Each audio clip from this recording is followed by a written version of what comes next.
Hello everyone, this is Shaheen. Welcome to Vision Map. दोस्तों, last year 26 दिसंबर को NTA की नोटिफिकेशन आ चुकी है और उसके अकॉर्डिंग जो 54 सेंट्रल यूनिवर्सिटीज़ हैं उनके जितने भी यूजी एंट्रेंसेस एग्ज़ाम्स होंगे वो सारे कॉमन होंगे। 2021 से पहले 12th के रिज़ल्ट के बेसिस पर एडमिशन होता था, लेकिन अब 2021 से ये चेंजेस लाए गए हैं। पहले हम बात करते हैं 2021 यूजी में जो एंट्रेंसेस होंगे उनमें क्या क्या कंपलसरी होगा। तो पहला है कॉमन एप्टीट्यूड टेस्ट और दूसरा है सब्जेक्ट ओरिएंटेड टेस्ट। पहला जो कॉमन एप्टीट्यूड टेस्ट है, इसमें सभी स्टूडेंट्स को इसके लिए अपियर होना होगा, चाहे आप आर्ट्स स्ट्रीम से हो, whether you are from science stream और फ्रॉम कॉमर्स स्ट्रीम। ये टेस्ट कंपलसरी है सारे स्टूडेंट्स के लिए। और दूसरा है सब्जेक्ट ओरिएंटेड टेस्ट। आप कोई भी सब्जेक्ट चूज़ करते हो, उस सब्जेक्ट से आपके क्वेश्चंस रहेंगे। टोटल 54 यूनिवर्सिटीज़ में सारे चेंजेस आए हैं, लेकिन हम लोगों का जो विज़न मैप पर जो तैयारी करवाई जाएगी वो हम लोगों का ज़्यादा फोकस रहेगा AMU, JMI और BHU पर। तो ये 3 यूनिवर्सिटीज़ पर हम लोग ज़्यादा फोकस करेंगे। आगे देखते हैं कि हम लोग किन किन चीज़ों पर तैयारी करवाएंगे। उससे पहले ये देख लेते हैं कि list of 54 central universities for which this exam will be conducted. तो ये सारे 54 यूनिवर्सिटीज़ हैं जहाँ की ये सारे चेंजेस लाए गए हैं। तो आप इसको स्क्रीनशॉट ले सकते हैं। आगे देखते हैं सब्जेक्ट स्पेसिफिक। यहाँ पर जो कोर्स कवर करवा रहे हैं BBA, BCom honours, BA honours economics, BA honours sociology, psychology और ज्योग्राफी, ये करवा रहे हैं असद सर। जो हमारे असद सर हैं विजन मैप के से, वो ये सारा चीज़ कंप्लीट करवा रहे हैं, कोर्सेज करवा रहे हैं।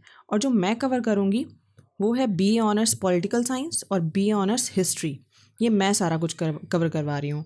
और हमारा जो मेन फोकस होगा वो 3 यूनिवर्सिटीज़ पर होगा, जैसे मैंने बताया JMI, BHU और AMU। इकोनॉमिक्स पर ऑलरेडी एक वीडियोस आ चुकी हैं असद सर द्वारा। आपने अगर उस वीडियो को नहीं देखा है तो उस वीडियो को ज़रूर जा करके देखें। बेसिक इकोनॉमिक्स उसमें बताई गई है और उसके बहुत सारे पार्ट्स पे आने वाले हैं। चलिए बढ़ते हैं आगे। आज हम लोग जो बात करेंगे वो करेंगे इंडियन कॉन्स्टिट्यूशन पर। इंडियन कॉन्स्टिट्यूशन पर बात करेंगे और क्या क्या पढ़ेंगे वो चीज़ देख लेते हैं। तो हम लोग देख लेते हैं पहले कंटेंट्स।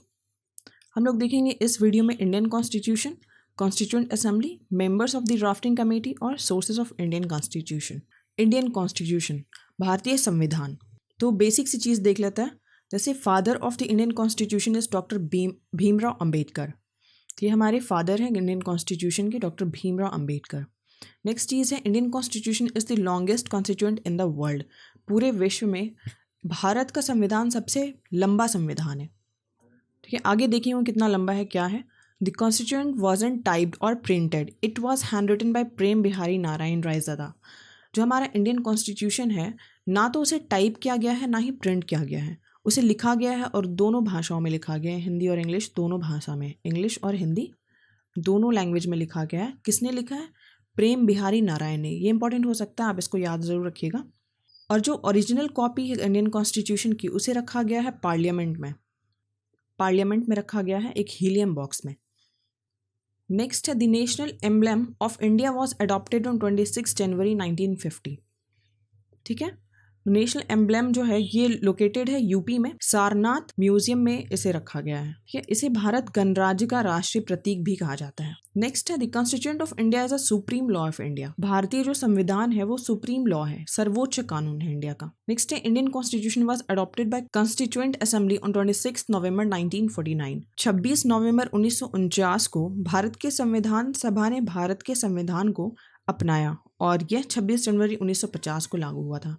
ठीक है, जो अपनाया गया था वो 26 नवंबर 1949 को हुआ था और जो ये लागू हुआ था 26 जनवरी 1950 को लागू हुआ था। हाँ, जैसा कि भी मैंने बताया, it came into full operation from 26 January 1915। Okay, लागू किया गया था 26 जनवरी 1950 को। Initially it had 22 parts, 395 articles and 8 schedules, लेकिन अब चेंज कर दिया गया। एट प्रेजेंट में 470 आर्टिकल्स हैं, 25 पार्ट्स हैं और 12 स्केड्यूल्स हैं। It was last amended on 25 January 2020। 104 amended था लास्ट 2020 को, 25 जनवरी को। जो एक और चीज़ यहाँ पर आप याद कर सकते हैं, ध्यान में रख सकते हैं, भारत सरकार ने 19 नवंबर 2015 को गैजेट नोटिफिकेशन द्वारा 26 नवंबर को संविधान दिवस यानी कि कॉन्स्टिट्यूशन डे के रूप में घोषित किया है। कब किया है? 26 नवंबर को। ये मेन इंपॉर्टेंट पॉइंट हो सकता है, आप इसको याद रख सकते हैं। अगला है कॉन्स्टिट्यूएंट असेंबली, इसके बारे में थोड़ा देख लेते हैं। Constitution of India was framed by the constituent assembly set up under cabinet mission plan. The Constitution Assembly consisted 385 members, 292 members elected and 93 members were nominated by princely state. Okay? After the partition, ये पहले था, partition के बाद कुछ changes लाए गए इसमें, ये देखते हैं। After the partition of India, number of members of the Constituent Assembly came to 299, of whom 284 were actually present on the 26th November 1949 and signed on the finally approved Constitution of India. तो ये सारे points आपको याद रखने हैं, ये important है। Next है idea for a constituent assembly was proposed in 1934 by एम.एन. रॉय। ये भी इंपॉर्टेंट हो सकता है, इससे आपको क्वेश्चन पूछा जा सकता है। Who among the following gave the idea of a constituent assembly for India in the year 1934। का आंसर देना होगा यहाँ पर एम.एन. रॉय। ये इंपॉर्टेंट हो सकता है, तो आप लोगों को ये सब चीज़ याद रखनी है। नेक्स्ट है first meeting of the constituent assembly took place December 9, 1946। पहली बार बैठक जो हुई थी वो हुई थी 9 दिसंबर 1946 को। नेक्स्ट पॉइंट है doctor Rajendra Prasad was elected it's president on December 11, 1946। और डॉक्टर राजेंद्र प्रसाद को उसका प्रेसिडेंट बनाया गया था 11 दिसंबर 1946 को। Indian constitution was completed and adopted on November 26, 1949।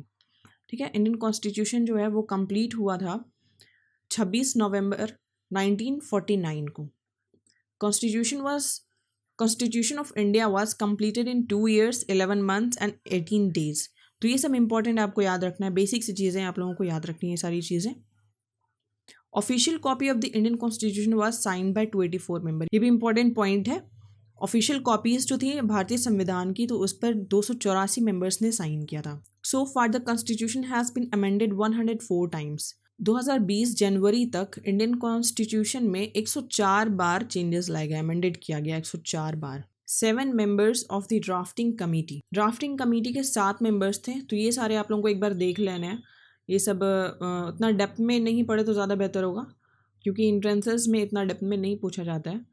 तो ये सारी चीज़ें बस आप लोगों को नाम याद रखनी है। Alladi Krishnaswami Ayyar, N Gopalaswami, B.R. Ambedkar, K.M. Munshi, Mohammad Saadulla, B.L. Mittal, B.P. Khaitan. तो ये सारे नाम आप लोग बस याद रख लोगे एक बार। अगला है main members of the constituent assembly.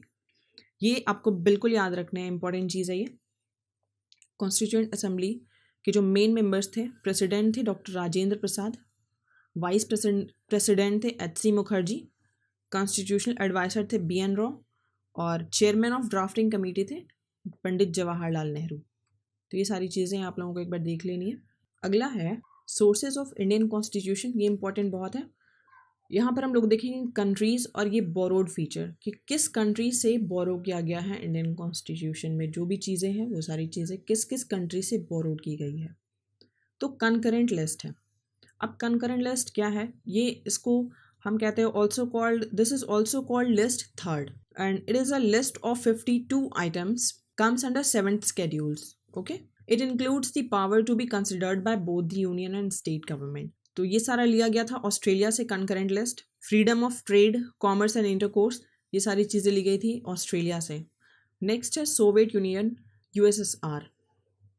ठीक है, पहले इसे USSR के नाम से जाना जाता था, लेकिन अब इसे रशिया के नाम से जाना जाता है। और यहाँ से जो लिया गया था वो लिया गया था फंडामेंटल ड्यूटीज़। फंडामेंटल ड्यूटीज़ के बारे में देखते हैं थोड़ा सा।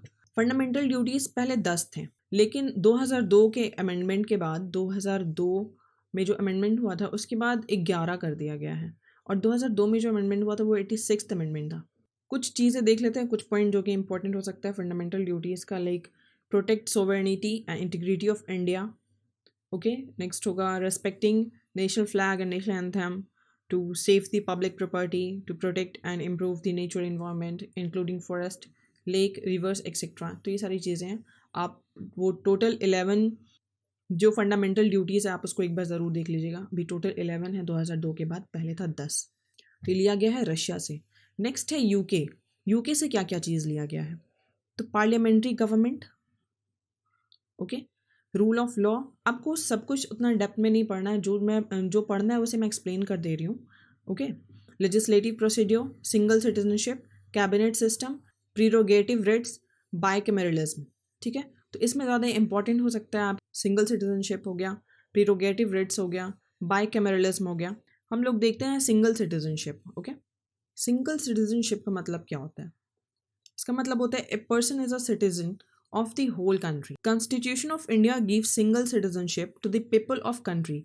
सभी लोग, चाहे वो जिस भी स्टेट या टेरिटरीज के हों, वो देश के नागरिक हों। ओके, तो ये हुआ सिंगल सिटीजनशिप। प्रीरोगेटिव रिट्स क्या है, इसके बारे में थोड़ा देख लेते हैं। प्रीरोगेटिव रिट्स मतलब होता है ऑफिशियल ऑर्डर। ओके, प्रीरोगेटिव रिट्स कहते हैं ऑफिशियल ऑर्डर को। ठीक है, 5 टाइप्स ऑफ रिट्स हैं, ये आपको एक बार ध्यान में रखना है। There are 5 types of writs. First है हैबीज कॉर्पस, दूसरा है मैंडेमस,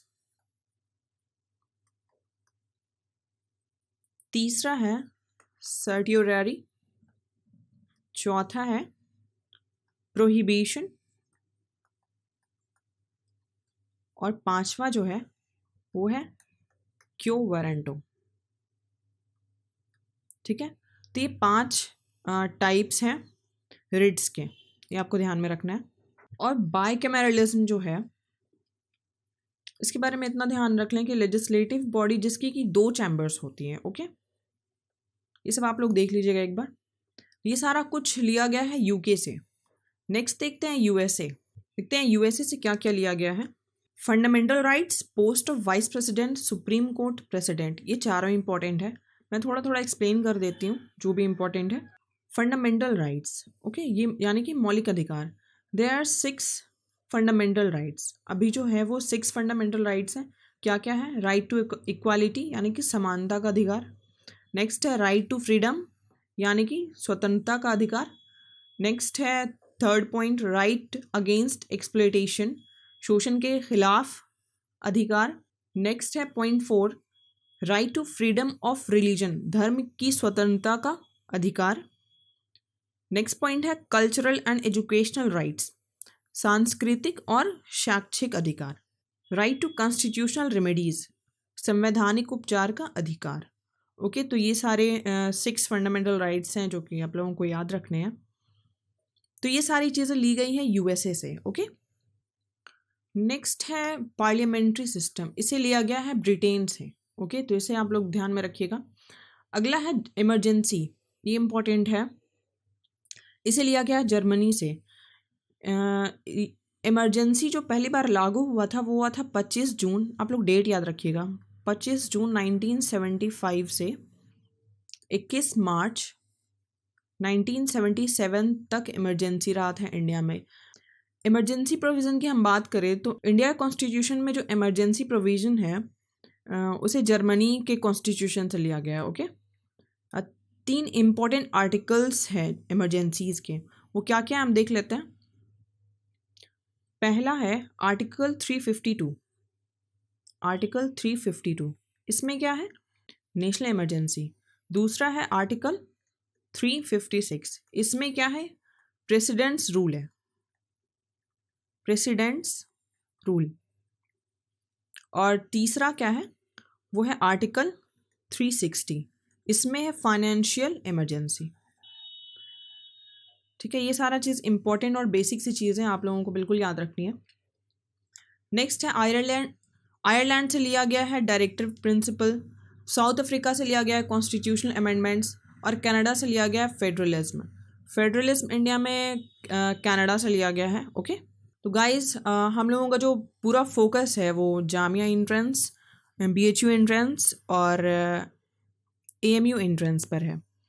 तो अगर आप लोग ये सब चीज़ की तैयारी कर रहे हैं नेक्स्ट एंट्रेंस की, तो आप लोग बिल्कुल मेरे चैनल से जुड़े रहें, इस पे आपको हर एक चीज़ प्रोवाइड की जाएगी। जैसा कि मैंने बताया, मैं हिस्ट्री और पॉलिटिकल साइंस कवर करूँगी और असद सर बाकी सारे सब्जेक्ट्स कवर करेंगे। वो मैंने बताया शुरू में, किस चीज़ का कोर्स हम लोग शुरू करें, आप बिल्कुल बताएं हमें।